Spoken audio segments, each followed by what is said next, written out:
हाँ जी दोस्तों, नमस्कार। वीएस टेक्निकल क्लासेज के यूट्यूब चैनल में आपका बहुत बहुत स्वागत। और आज मैं आपके लिए जो टॉपिक लेके आया हूँ वो है राजस्थान में बिजली विभाग के टेक्निकल हेल्पर की भर्ती के नोटिफिकेशन के बारे में। तो टेक्निकल हेल्पर भर्ती का आईटीआई करे हुए स्टूडेंट बहुत टाइम से, बहुत लंबे समय से इंतजार कर रहे थे और आज उनके सपने पूरे होने का समय आ गया है। तो किसी भी एग्जाम को अपन यदि तैयारी कर रहे हैं तो सबसे मेन चीज़ है कि उस एग्जाम से संबंधित अपन को पहले पूरी जानकारी हो, चाहे वो पद कितने हैं, उम्र कितनी रखी है, शैक्षणिक योग्यता अपन को क्या रखी गई है।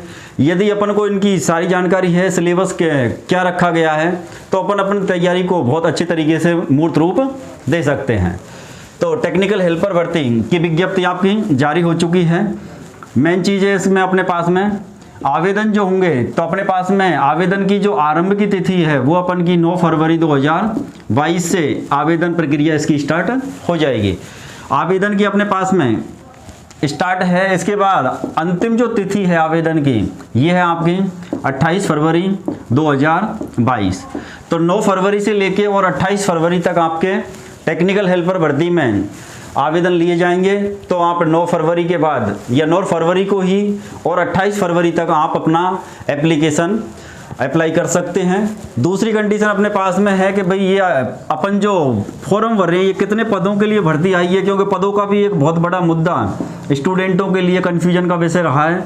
तो ये पद फाइनल हो चुके हैं। अपने पास में 1512 पदों के ऊपर ये भर्ती प्रक्रिया जारी की गई है। टोटल जो पद हैं वो आपके 1512 पद हैं और उसमें अपने पास में इन 1512 पदों में सबसे ज़्यादा जो पद हैं वो आपके जयपुर डिस्कॉम से हैं और उनकी संख्या अपने पास में 1035। तो सबसे ज़्यादा जो पद हैं वो जयपुर डिस्कॉम से हैं 1035। इसके बाद आपके पास में 80 जो पद हैं वो अजमेर डिस्कॉम से हैं। 80 पद आपके अजमेर डिस्कॉम से हैं और 397 पोस्ट आपकी जोधपुर डिस्कॉम से हैं। तो ये भी देख लेना है भाई आपको कौन सा डिस्कॉम सूटेबल है और किस डिस्कॉम से अपन को अपना फॉर्म अप्लाई करना है। तो ये सारी और डिटेल जो विज्ञप्ति है अपने पास में और आपके लिए अलग से एक वीडियो बना दी जाएगी कि भाई आपको किस डिस्कॉम से फॉर्म भरने में ज़्यादा सुविधा रहेगी या कहाँ पर अपन को कंपटीशन कहाँ कितना क्या रहेगा। उसके लिए आप चैनल पर लगातार बने रहें। लेकिन अभी जो जानकारी जितनी लीगल जानकारी अपन को मिली है वो यही है कि अपने जयपुर डिस्कॉम में पदों की संख्या 1035 रखी गई है जो सबसे ज़्यादा है। अजमेर डिस्कॉम में 80 पोस्ट हैं और जोधपुर डिस्कॉम के अंदर 397 पदों की संख्या है। अगला यदि अपन देखें कि भाई अपने पास में उम्र की सीमा क्या रखी है, तो उम्र सीमा जो रखी है इन्होंने 18 से लेकर के और 28 वर्ष। भाई यदि आपकी एज 18 वर्ष है और 28 यदि आप क्रॉस नहीं करे हैं तो आप इस टेक्निकल हेल्पर भर्ती के मिशन में अपना सहयोग, अपन की भागीदारी आप इसके अंदर शामिल हो सकते हैं। दूसरा, यदि अपन शैक्षणिक योग्यता की बात करें, भाई कितना पढ़ा लिखा आदमी है जो इस टेक्निकल हेल्पर की एग्जाम में फॉर्म भर सकता है। तो शैक्षणिक योग्यता में एक तो कम से कम एजुकेशन उसकी 10वीं क्लास पास होना चाहिए। वो आदमी 10वीं पढ़ा नहीं चाहिएगा, 10वीं पास चाहिए आदमी। इसके बाद उसकी एनसीवीटी से या फिर एससीवीटी से। अब एनसीवीटी एससीवीटी क्या है, तो जिन्होंने आईटीआई कर रखी है वो हर बंदा जानता है कि एससीवीटी और एससीवीटी का मतलब क्या है।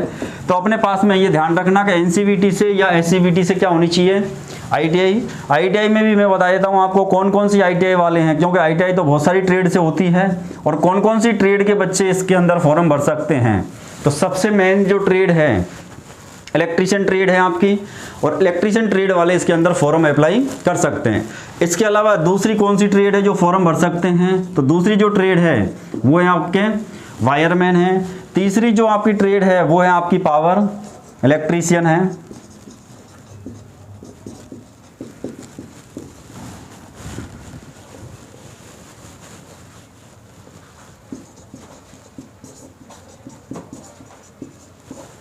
इसके अलावा अपने पास में फॉर्म भर सकते हैं आप एनएसी वाले।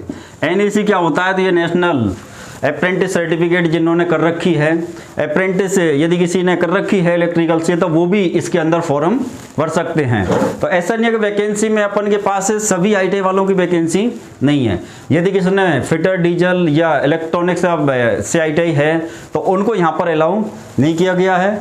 जिनको अलाउ किया गया है वो है आपके इलेक्ट्रीशियन वाले, वायरमैन वाले, पावर इलेक्ट्रीशियन वाले और NSC जिन्होंने अप्रेंटिस सर्टिफिकेट ले रखा है, वो सभी बच्चे इन भर्तियों के अंदर अपना आवेदन कर सकते हैं। तो भर्ती की पूरी जानकारी लगभग मैंने आपको बता दी है कि भाई कब इसके फॉर्म भरे जाएंगे, कितनी इसके अंदर योग्यता है, अपने पास में कितने पद हैं, कौन से डिस्कॉम से कितने पद निकाले गए हैं। अब अपन के पास एक चीज़ बचती है, वो है अपन का सिलेबस। एक टॉपिक है जिसका है अपन का सिलेबस। भाई ये भर्ती है, ये तो सारे अपन के पास है एग्जाम से पहले का, लेकिन एग्जाम में सबसे मेन चीज़ या सबसे मेन जो रोल रहेगा वो किसका रहेगा, तो वो है अपन का सिलेबस का। सिलेबस में सबसे मेन चीज़ ध्यान रखने के आपके पास टोटल जो क्वेश्चन है, टोटल क्वेश्चन जो संख्या है वो आपके पास में 100 क्वेश्चन आपके पास टोटल आएंगे। अब इसके यदि अपन टाइम की बात करें तो टाइम इनके अंदर जो मिलने वाला है वो आपको 120 मिनट का टाइम मिलेगा। 120 मिनट का मतलब 100 क्वेश्चन और 2 घंटे हैं। इस 2 घंटे के अंदर आपको 100 क्वेश्चन हैं और 100 क्वेश्चन आपको हल करने कितने में, 120 मिनट के अंदर। इसके अलावा यदि अपन क्वेश्चन का रेशियो देखें भाई कौन कौन से सब्जेक्ट के अपने पास में कितने क्वेश्चन हैं, तो पेपर को लेकर और सिलेबस को लेकर के भी एक बार विवाद खड़ा हुआ था, वो विवाद भी आपका क्लियर हो गया है। सबसे पहले मैं आपको बताऊं भाई आपकी इलेक्ट्रीशियन जो थ्योरी है, या फिर आप देखें कि भाई हमने वायरमैन से कर रखा है तो आपकी वायरमैन थ्योरी या पावर इलेक्ट्रीशियन या NSC में जो भी आपका सिलेबस है इन ट्रेडों के अंदर, उस सब को अपन कॉमन देख सकते हैं कि ये सब इलेक्ट्रिकल या इलेक्ट्रीशियन थ्योरी है। इलेक्ट्रीशियन थ्योरी के यहाँ पे क्वेश्चनों की जो संख्या रहेगी ये रहेगी आपकी 50 क्वेश्चन। इलेक्ट्रीशियन थ्योरी के क्वेश्चनों की संख्या कितनी है, 50। दूसरे नंबर पर आपके पास में है राजस्थान जीके और करंट अफेयर। राजस्थान जीके और करंट अफेयर के दोनों को मिलाकर के आपको जो क्वेश्चन मिलने वाले हैं वो हैं 35। आपके पास में नेशनल जीके और करंट अफेयर के जो क्वेश्चन मिलेंगे तो ये हैं आपके 5 क्वेश्चन। और इसके अलावा चौथा जो सब्जेक्ट है वो आपके पास में बेसिक मैथ और जनरल साइंस है, जिसको अपन GS भी बोल सकते हैं, और इसके क्वेश्चनों की संख्या है आपके पास में 10। तो इस टाइप से आपके पास में टोटल जो क्वेश्चन आने वाले हैं वो कितने हैं, 100। तो तैयारी जो आपको करनी है वो 100 क्वेश्चन के लिए करनी है। 100 क्वेश्चन आपको 2 घंटे में सॉल्व करने हैं। सबसे मेन चीज़ है कि आपको किस सब्जेक्ट के ऊपर ज़्यादा फोकस करना है या किस सब्जेक्ट की पढ़ाई अपन को ज़्यादा करनी है, क्योंकि सारे ही क्वेश्चन ऐसे इनमें से कोई सा भी सब्जेक्ट नहीं है कि भाई ऐसा नहीं है केवल इलेक्ट्रीशियन थ्योरी के आधार पर मेरिट बनेगी।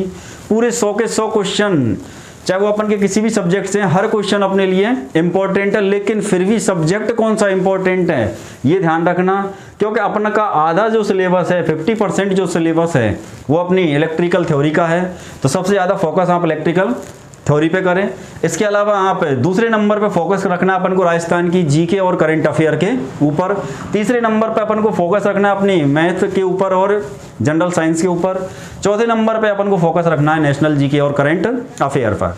तो यदि कोई बच्चा किसी भी एग्जाम की तैयारी कर रहा है तो मैं मानता हूँ भाई वो मैथ भी पढ़ रहा है, वो नेशनल जीके भी पढ़ रहा है, करंट अफेयर भी पढ़ना है, और मेन जो फोकस रखना है अब आपको वो है अपन की राजस्थान की जीके और इलेक्ट्रीशियन थ्योरी। लेकिन ऐसा नहीं कि भाई इनको अपन बिल्कुल नगण्य कर दें, हर क्वेश्चन अपने लिए इम्पोर्टेंट है। कई बार लड़का पॉइंटों में सिलेक्शन से रह जाता है तो उससे जाके पूछो कि भाई एक क्वेश्चन की वैल्यू कितनी है। और ये इस 1512 वैकेंसी जो हो रही है, ये भर्ती हो रही है, इस महायुद्ध में अपना कौशल दिखाने में कोई कहीं पीछे नहीं रहे। आपके पास जितने भी हथियार हैं सारे चला दो, क्योंकि सरकारी नौकरी की वैल्यू आप सब समझते हो। यदि आप बेरोजगार हैं तो किसी भी तरीके की कोई कमी किसी भी सब्जेक्ट में नहीं रखनी है। लगभग सारी जानकारी मैंने दे दी है, और कोई भी यदि अपडेट आएगी तो लगातार हम आपको अपडेट करते रहेंगे। इस वीडियो के अंदर इतना ही बहुत है। सभी विद्यार्थियों के लिए बहुत बहुत अग्रिम शुभकामना है। इस वीडियो के अंदर इतना ही बहुत है। सभी के लिए थैंक यू।